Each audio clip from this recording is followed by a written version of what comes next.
السلام علیکم ورحمۃ اللہ وبرکاتہ۔ نحمدہ ونصلی علی رسولہ الکریم، اما بعد۔ محترم ناظرین، خواب کی تعبیر کے عنوان سے ایک سلسلہ شروع کیا۔ خواب اور اس کی تعبیر سے متعلق قرآن و احادیث میں بڑی تفصیل ہے، اور اس کے لیے بہت سارے شرائط اور بہت ساری چیزیں بیان کی گئی ہیں۔ ناظرین کے سامنے آج میں ایک اہم بات خود اپنی ذات سے متعلق ناظرین کے سامنے پیش کرنا چاہتا ہوں کہ خواب اور اس کی تعبیر سے متعلق مجھے زیادہ دلچسپی کس طرح پیدا ہوئی، اور اس عنوان پر مطالعہ کرنے کا کس طرح شوق پیدا ہوا۔ ویسے تو مجھے اپنا خواب بیان کرنے کی عام طور پر ہمت نہیں ہوتی کہ کسی کے سامنے اپنا خواب بیان کروں، لیکن ایک تحدیث بن نعمت کے طور پر کہ اگر کوئی اچھی چیز ہے اور اس کو بیان کرنے سے ناظرین کو اور سامنے والے کو کچھ فائدہ ہو سکتا ہے، اور اللہ تعالیٰ کی نعمت کے اظہار کے طور پر اس کو بیان کیا جا سکتا ہے، اس کی اجازت شریعت نے دی ہے۔ جب میں دارالعلوم دیوبند کے اندر سال پنجم میں 5واں سال عالم کورس کا اس میں پڑھ رہا تھا، تو ایک اہم خواب مجھے نظر آیا، اور اس وقت حدیث کی میں نے بہت ہی چھوٹی چھوٹی کتابیں پڑھی تھی، اور تفصیل احادیث کی یا خواب اور اس کی تعبیر سے متعلق زیادہ معلومات اس وقت نہیں تھی، لیکن اتنا معلوم ہو چکا تھا کہ اگر کوئی مسلمان نبی کریم صلی اللہ علیہ وسلم کی خواب کے اندر زیارت کرتا ہے تو حقیقت میں وہ نبی کریم صلی اللہ علیہ وسلم کی ہی زیارت کرتا ہے، کیونکہ اللہ تعالیٰ نے شیطان کو یہ طاقت نہیں دی اور اتنی صلاحیت اس کو نہیں دی کہ وہ کسی نبی کی شکل بنا کر خواب کے اندر ظاہر ہو جائے۔ کسی بھی شکل بنا کر آ سکتا ہے، اور کسی انسان کی شکل اختیار کر کے وہ خواب کے اندر نظر آ سکتا ہے، کسی بھی جانور کی، کسی کیڑے مکوڑے کی، اور کسی بھی انسان کی صورت اختیار کر سکتا ہے۔ یہ طاقت اور پاور اللہ نے شیطان کو دے رکھی ہے، لیکن کسی نبی کی شکل میں نہیں آ سکتا۔ نبی کریم صلی اللہ علیہ وسلم کی شکل اختیار نہیں کر سکتا، یہ اللہ نے اس کو طاقت اور ہمت اور صلاحیت نہیں دی ہے۔ یہ انبیاء کرام کی خصوصیت ہے کہ ان کی شکل شیطان اختیار نہیں کر سکتا۔ یہ بات حدیث پاک کے اندر نبی کریم صلی اللہ علیہ وسلم نے ارشاد فرمائی ہے۔ نبی کریم صلی اللہ علیہ وسلم نے ارشاد فرمایا، من رآنی فقد رآنی الحق، کہ جس نے مجھ کو دیکھا خواب کے اندر تو اس نے حقیقت میں مجھ کو ہی دیکھا۔ بہت سارے اللہ کے بندے اس کوشش میں رہتے ہیں کہ ان کو کسی طرح خواب کے اندر پیارے آقا جناب محمد الرسول اللہ صلی اللہ علیہ وسلم کی زیارت ہو جائے۔ یہ بہت بڑی سعادت مندی ہے، اور اس کے فضائل احادیث پاک کے اندر بتائے ہیں۔ ہر مسلمان نبی کریم صلی اللہ علیہ وسلم سے، اپنے پیارے نبی سے، اپنے پیارے آقا سے محبت کرتا ہے، اور نبی سے محبت یہ ہمارے ایمان کا حصہ ہے۔ ہمارا تو کلمہ لا الہ الا اللہ اس وقت تک نہیں مکمل ہو سکتا جب تک اس کے ساتھ محمد الرسول اللہ صلی اللہ علیہ وسلم، محمد الرسول اللہ جب تک نہیں مل جاتا، اس وقت تک ہمارا کلمہ بھی مکمل نہیں ہوتا۔ اور جہاں جہاں اللہ تبارک و تعالیٰ نے اپنا نام لگایا، اپنا تعارف کرایا، ساتھ ساتھ اپنے نبی کا تعارف کرایا۔ کلمے کے اندر دیکھو تو اللہ کے نام کے ساتھ اللہ کے نبی کا نام ہے، تشہد کو دیکھو اللہ کے ساتھ اللہ کے نبی کا نام ہے، اذان کو دیکھو، اقامت کو دیکھو، جہاں جہاں اللہ تبارک و تعالیٰ نے اپنا تعارف کرایا، اسی کے ساتھ ساتھ توحید کے ساتھ ساتھ رسالت کا، اپنے حبیب حضرت محمد صلی اللہ علیہ وسلم کا تعارف کرایا ہے۔ تو یہ ہر امتی کے، ہر مسلمان کے ایمان کا حصہ ہے اور اس کے دین کا جز ہے، اور اس کے اوپر اخلاقی اور مذہبی فریضہ ہے کہ اپنی نبی سے پکی سچی محبت کرے، اور محبت کا صرف دعویٰ ہی کافی نہیں بلکہ عملی ثبوت بھی پیش کرے۔ اللہ تبارک و تعالیٰ کے احکام ہمارے پیارے آقا جناب محمد الرسول اللہ صلی اللہ علیہ وسلم نے جس انداز سے اپنی زندگی میں پورے کیے اور عملی نقشہ امت کے سامنے پیش کیا، اب امت کا فرض ہے اور امت کے اوپر ذمہ داری ہے کہ نبی کریم صلی اللہ علیہ وسلم کی ایک ایک سنت کو جان کر، معلوم کر کے اس پر عمل کرنے کی کوشش کرے اور پورے انسانیت کے سامنے اس کی دعوت بھی پیش کرے۔ زندگی کا کوئی گوشہ اور کوئی حصہ ایسا نہیں ہے جس میں نبی کریم صلی اللہ علیہ وسلم کی سنتیں اور آپ کے مبارک فرامین اور آپ کی تعلیمات موجود نہ ہو۔ تو خلاصہ یہ کہ جو بھی پیارے آقا جناب محمد رسول اللہ صلی اللہ علیہ وسلم کو خواب کے اندر دیکھتا ہے تو وہ حقیقت میں نبی کی زیارت کرتا ہے، اور اس کے لیے خوشخبری دی گئی ہے کہ وہ خوش رہے اور اللہ کی ذات سے امید رکھے، اللہ تعالیٰ بیداری کے اندر بھی اپنے نبی کی زیارت کرائیں گے قیامت کے دن حوض کوثر پر، اور مدینہ منورہ کی زیارت سے سرفراز فرمائیں گے، روضہ اقدس کی حاضری کا شرف اس کو بخشیں گے۔ یہ فضائل احادیث کے اندر نبی کی زیارت کرنے والوں کو، خواب کے اندر دیکھنے والوں کو بیان کیے گئے ہیں۔ میری خوش قسمتی ہے اور تحدیث بالنعمت کے طور پر میں ناظرین کے سامنے پیش کر رہا ہوں کہ دارالعلوم دیوبند میں جہاں پر قال اللہ اور قال الرسول کی صدائیں گونجتی ہیں اور 24 گھنٹے ہر لمحہ ہر وقت اس سرزمین پر اللہ اور اس کے رسول کی یاد کی جاتی ہے، نبی کریم صلی اللہ علیہ وسلم کی مبارک شریعت کا پورا ذخیرہ وہ سب نونہالیان امت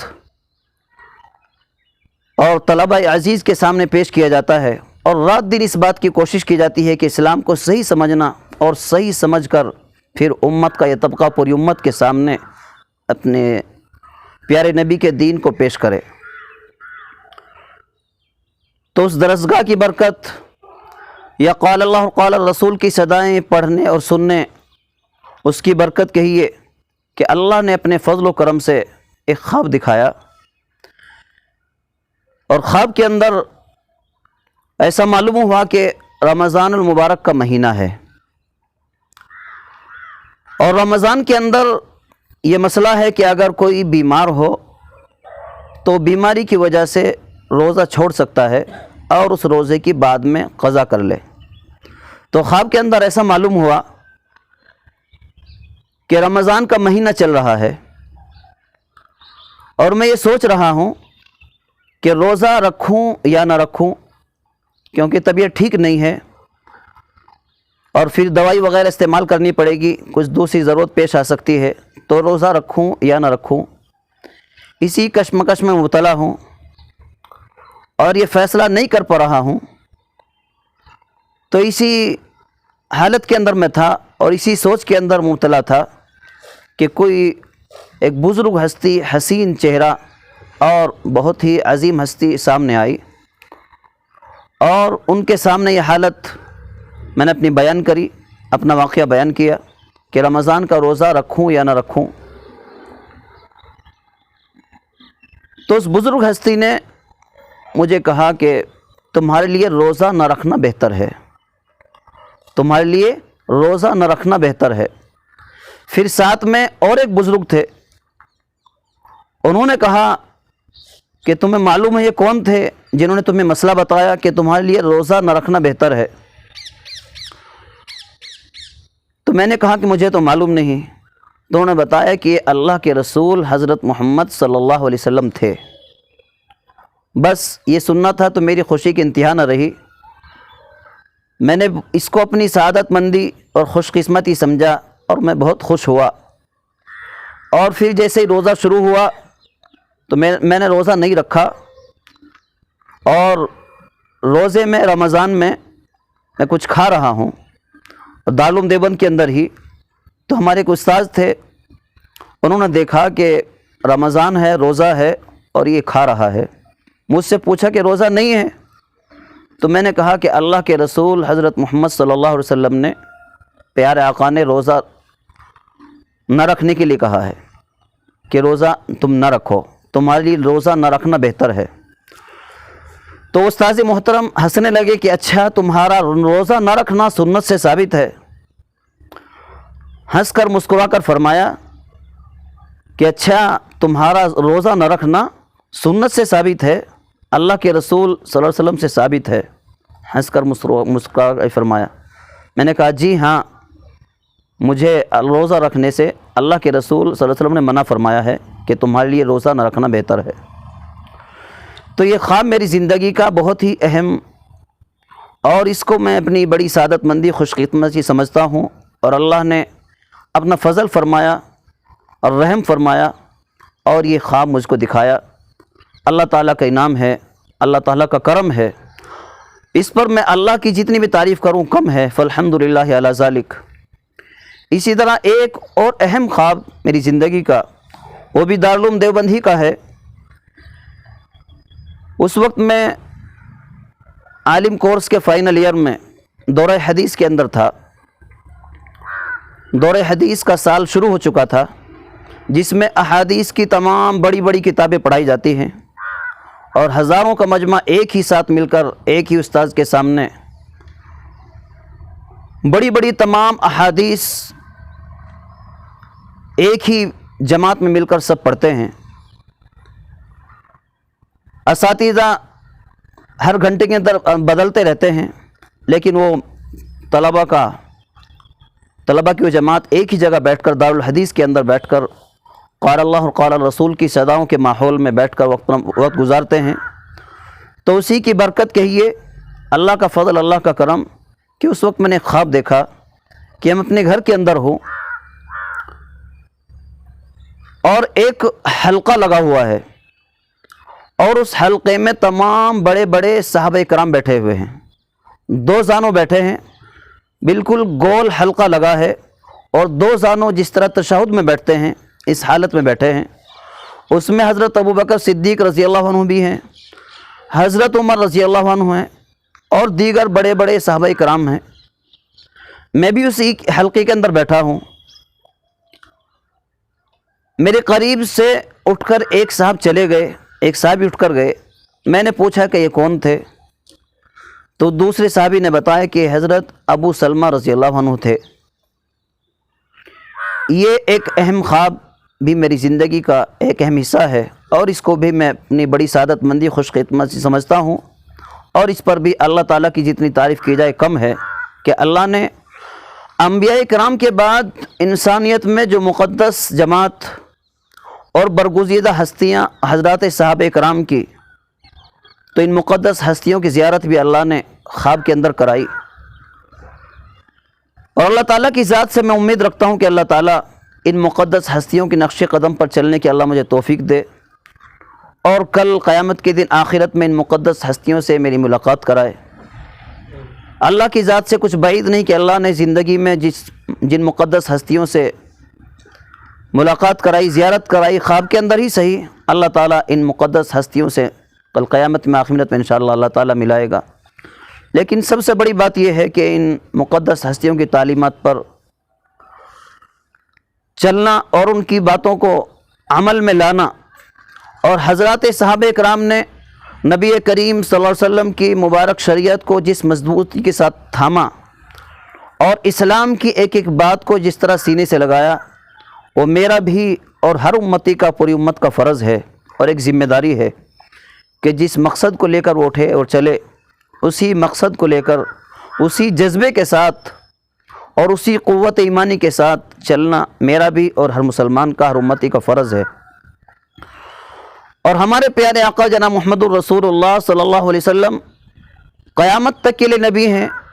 پوری انسانیت کے نبی ہیں، پوری دنیا کے نبی ہیں اور سب سے آخری نبی ہیں۔ اب کوئی نبی آنے والا نہیں ہے۔ نبی کریم صلی اللہ علیہ وسلم جو ذمہ داری اور جو امانت دین کی امت کو دے کر گئے تھے، اس میں سے اس امانت کا اور اس ذمہ داری کا ہر امتی، ہر مسلمان ذمہ دار ہے، اور اس ذمہ داری کا سوال بھی ہوگا کہ اس ذمہ داری کو کس حد تک پورا کیا ہے۔ تو ماشاءاللہ الحمدللہ میری زندگی کی یہ دو خواب بہت ہی اہمیت میرے نزدیک ان کی ہے، اور میں اللہ تعالیٰ کا فضل انعام سمجھتا ہوں کہ اللہ نے محض اپنے فضل و کرم سے نبی کریم صلی اللہ علیہ وسلم کی زیارت کرائی اور مقدس جماعت حضرات صحابہ کرام کی زیارت کرائی۔ حدیث کی برکت کہیے یا اس عظیم درسگاہ کی برکت کہیے کہ جس کی وجہ سے اللہ تعالیٰ نے مجھے شرف بخشا۔ تو یہ حدیث پاک کے اندر فیصلہ سنا دیا گیا، من رآنی فقد رآنی الحق۔ نبی کریم صلی اللہ علیہ وسلم کا مبارک ارشاد ہے کہ جو مجھے خواب کے اندر دیکھے تو حقیقت میں وہ مجھ کو ہی دیکھے گا، کیونکہ شیطان نبی کی شکل بنا کر نہیں آ سکتا۔ اللہ نے شیطان کو یہ طاقت ہمت نہیں دی ہے۔ امت کے بہت سارے اولیاء اللہ، بہت سارے قطب و ابدال اور بہت سارے اللہ کے بندے، الحمدللہ اللہ تعالیٰ ان کو خواب کے اندر اپنے نبی کی زیارت کراتا ہے، اور اس کے لیے بزرگان دین نے بہت سے وظیفے بتائے ہیں، بہت سے عمل بتائے ہیں۔ ان میں سب سے اہم وظیفہ اور سب سے اہم عمل درود کی کثرت ہے، کہ جتنا نبی کریم صلی اللہ علیہ وسلم کی شان اقدس میں درود کا نذرانہ پیش کیا جائے گا، جتنی درود کی زیادہ کثرت رکھیں گے اور جتنا سنتوں پر عمل اور سنت سے محبت، ایک ایک سنت کو جان کر کہ میں جو عمل کر رہا ہوں اور میری زندگی کا یہ حصہ اس موڑ پر اور اس موقع پر نبی کریم صلی اللہ علیہ وسلم کی کیا سنت ہے، سنت طریقہ کیا ہے، اگر خود معلوم نہ ہو تو کسی عالم دین سے، کسی معتبر عالم سے معلوم کرے اور اس سنت کو زندگی میں لانے کی، اس سنت پر عمل کرنے کی کوشش کرے۔ یہ جذبہ جب اس کے اندر پیدا ہوگا اور اس کی یہ دلی تمنا اور خواہش ہوگی کہ مجھے اللہ تعالیٰ اپنے نبی کی خواب کے اندر زیارت کرا دے، تو انشاءاللہ تعالی اللہ تعالیٰ ضرور اپنے نبی کی اس کو خواب کے اندر زیارت کرائیں گے۔ خواب کے اندر زیارت ہی نہیں بلکہ اللہ تبارک و تعالیٰ روضہ اقدس پر پہنچنے اور وہاں درود و سلام کا نذرانہ پیش کرنے کی سعادت بھی عطا فرمائیں گے۔ ان دونوں خوابوں کے بعد پھر دارالعلوم سے فراغت کا مسئلہ بھی آیا، اور بعد میں دوسری ذمہ داریاں نبھاتے ہوئے الحمدللہ ثم الحمدللہ مکہ مکرمہ اور مدینہ منورہ کی زیارت اور وہاں کے سفر کی بھی سعادت اللہ تعالیٰ نے عطا فرمائی، اور روضہ اقدس پر پہنچ کر اس حقیر کو درود و سلام کا نذرانہ پیش کرنے کی سعادت اللہ تعالیٰ نے عطا فرمائی۔ یہ اللہ تعالیٰ کا انعام، اللہ تعالیٰ کا فضل ہے، اور تحدیث بن نعمت کے طور پر میں حاضرین کے سامنے پیش کر رہا ہوں۔ تو نبی کی زیارت کے لیے ایک اہم وظیفہ درود پاک کی کثرت ہے، اور نبی کریم صلی اللہ علیہ وسلم کی ذات اقدس سے دلی محبت، پکی سچی محبت، صرف دعویٰ نہیں بلکہ عملی ثبوت پیش کرے تو اللہ تعالیٰ ضرور، اللہ تعالیٰ اس مسلمان کی یہ تمنا پوری کریں گے۔ اور اللہ تعالیٰ کی عجیب حکمتیں ہوتی ہیں۔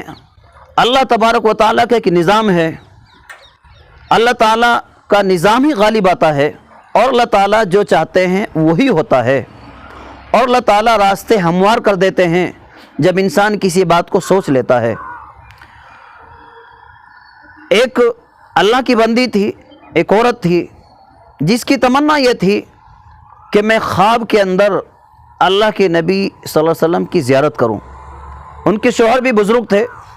عظیم ہستی تھے، انہوں نے بہت سارے وظیفے پڑھے، بہت سارے عمل کیے کہ مجھے خواب کے اندر اللہ کے نبی صلی اللہ علیہ وسلم کی زیارت ہو جائے، لیکن زیارت نہ ہو سکی۔ ایک مرتبہ انہوں نے اپنے شوہر سے کہا کہ میں نے بہت سارے وظیفے پڑھ لیے اور بہت سارے عمل کر لیے، لیکن مجھے نبی کریم صلی اللہ علیہ وسلم کی زیارت نہیں ہوئی۔ تم ہی کوئی طریقہ بتا دو، تم ہی کوئی وظیفہ بتا دو۔ انہوں نے کہا کہ میں جو بولوں گا کیا تم کرو گی؟ تو بیوی نے کہا کہ میں تو اسی لیے پوچھ رہی ہوں تاکہ اس پر عمل کروں اور کوشش کروں تاکہ میرا مقصد پورا ہو جائے اور مجھے خواب کے اندر اللہ کے نبی صلی اللہ علیہ وسلم کی زیارت ہو جائے۔ تو ان کے شوہر نے کہا، جو بزرگ ہستی تھے، کہ تم بن سنور جاؤ اور اس طرح لباس اور زیور پہنو جس طرح ایک دلہن پہنتی ہے۔